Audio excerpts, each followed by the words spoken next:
Texas, a Democrat won the special election in an area that you had won by 17 points. What is your reaction to that? I don't know. I didn't hear about it. Somebody ran where?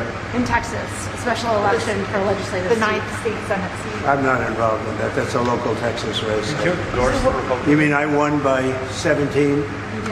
and this person lost? And Things like that happen.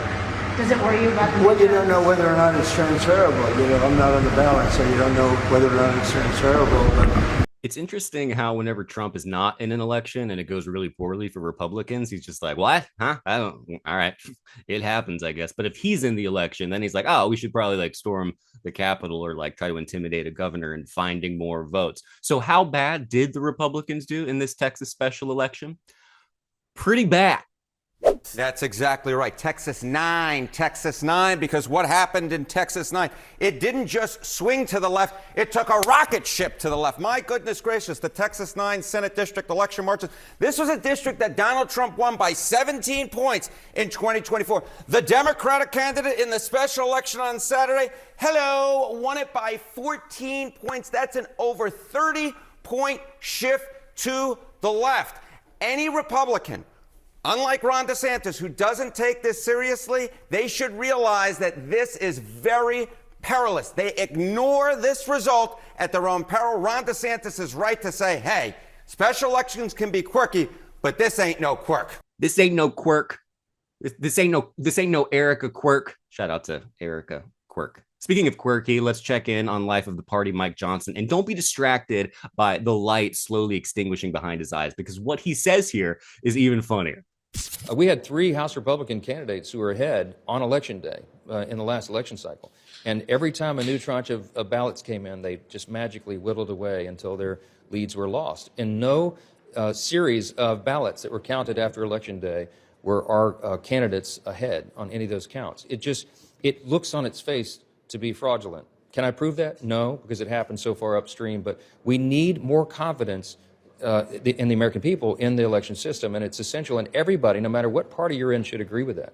Yeah, it's not that people just like maybe don't like you that much, or that, you know, if you add a number of a thing to another number of those same things, you end up with a larger number. The ancients used to call this addition, Mike Johnson. You should check it out. But no, it's best just to make something up in your head that never happened and then say it's something we should all agree with. You know, the old make up a problem that doesn't exist and then take it upon yourself to solve it. Now, where, Minneapolis, have we seen that recently? But don't worry, okay? This is not the only trick that the GOP has up their sleeve. There's also one of my favorites, which is the old "you're stupid for taking the president of the United States seriously" routine. It's an absolute banger. Check it out. First, a follow-up on one of my colleagues who asked you about the president's interview with Reuters. You said that he was joking about canceling the elections, but Americans for generations have fought and died for democracy, for this democracy.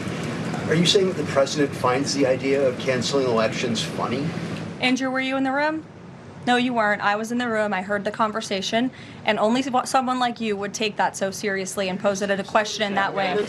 Were you invited to the party, Andrew? No, you weren't. We didn't invite you. It was only for cool kids, and you're not cool, and your parents are poor. But I was there. We were all there. All the cool kids were, and we were laughing so much about stealing taking over the cheating at the electoral control or canceling the election, and then the president defecated in his pants a couple times, and we all laughed at that because that was hilarious too. And this is what the American people want. Hey, I got an idea.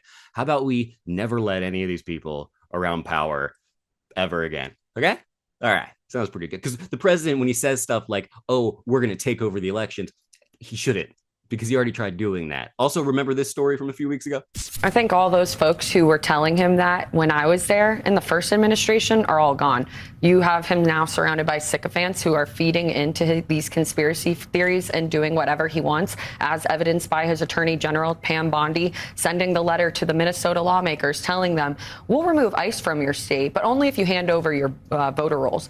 That is absolutely insane, and it just shows that there is zero independence between the DOJ and the White House, and that she's carrying out his marching orders. And I don't think you have really many people in the White House now who are willing to push back on Trump and tell him, sir, you lost the 2020 election. Let's drop this and move on. It sure does seem like they're up to some shenanigans, you know, like maybe trying to steal an election or at least intimidate voters. So here's Pete Buttigieg to break it down for us. The ultimate backstop is the American people. Yes, we would hope it would be Congress. Certainly we look to the courts. But at the end of the day, any of those kinds of maneuvers cannot work if the American people stand unified against them. That's part of why what's happening right now is so important. The political pressure that is working in so many ways, changing outcomes, not on election day later on, but right now.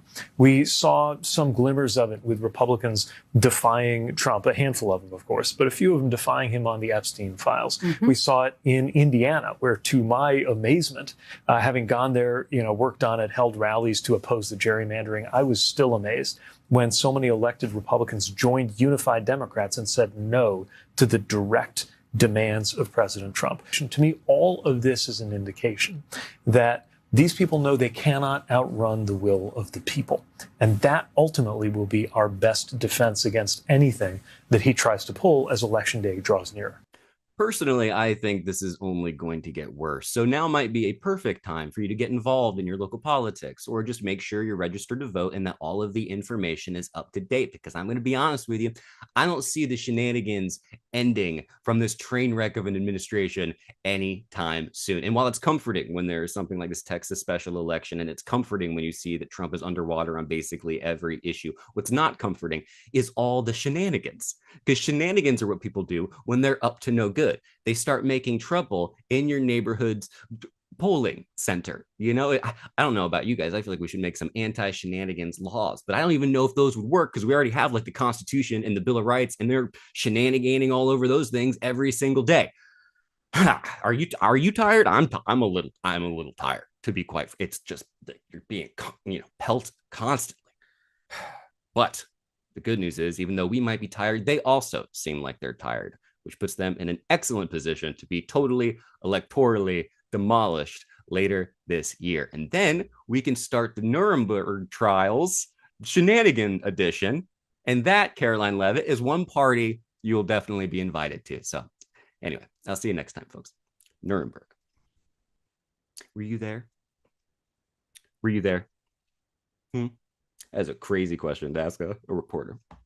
Anyway, bye, everybody. Hey, thank you so much for watching that entire video. Now that you're here, you deserve a reward. And that reward is more Rebel HQ content. There's a lot of ways to get it. You can click the like button and the share, and then you share this video. It'll get subscribed to you more, the things that we make on this channel. But also, if you click the subscribe button and that little bell, it means you'll get notified every time that we release a new bit of content on this channel. And then if you're feeling really randy, why don't you just click the join button? And for a small little bit of financial support every month, you can keep this channel going, providing the path of most resistance to those who are trying to take away your rights and liberties. So thanks for watching, and we'll see you next time.